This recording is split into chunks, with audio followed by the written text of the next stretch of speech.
Matapos nga po makuha ang stories ang dalawang araw na pahinga ng Golden State Warriors, sasabak na nga ang kanilang team sa Game 2 sa first round kontra si Houston Rockets. At para nga sa inyong kalaman, may pagkakataon na nga sila ditong makuha ang 2-0 na kalamangan bago pa bumalik sa Bay Area para sa Game 3 at Game 4. Pero hindi kagaya sa nakaraan nilang laban, sigurado nga po na mas magiging mahirap ang kanilang tatahakin sa Game 2 since lahat ng mga players ng Rockets desperadong manalo. Ayaw rin naman nga po nilang magpabaon sa serye dahil posibleng mawalis agad sila ng Golden State kung sakaling matalo pa sila dito.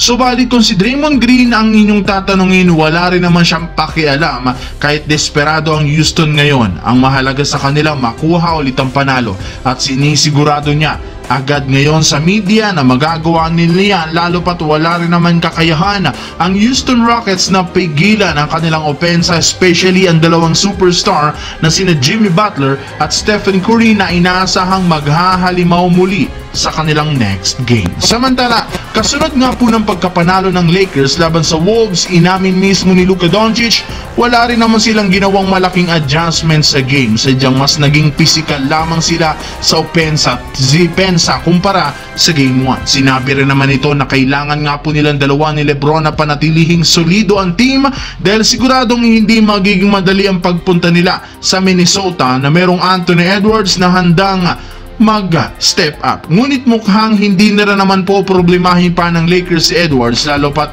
sarili na rin naman ito ang nagpapahamak sa kanya matapos siyang parusahan at bigyan ng fine na mahigit sa $50,000 matapos ang pinagbabawal ng salita na sinabi nito sa isang fan. Bukod dyan, unti-unti na rin naman napipikon sa mga tawag ng mga referee kaya hindi magtatagal posibleng makapag-commit ito ng technical foul na magpapasuspindi sa kanya. Mukhang nagiging epektibo rin naman ang pisikalidad at depensa ng Lakers sa Minnesota since nagawa nilang mapigilan ang pag-init ng shooting nito, lalo ni Naz Reid at Jaden McDaniels na nag-struggle buong game. Bagamat nakapagtala si Anthony Edwards ng 25 points, 2 points na naman nga yan sa kanyang post-game interview, masyado siyang nahirapan at na-confuse sa zone defense ng Lakers. Ito rin naman ang mismong rason bakit nakapagtala lamang siya ng 2 points sa fourth quarter na nagpadagdag sa hirap ng Wolves na makapag-comeback sa kanilang game.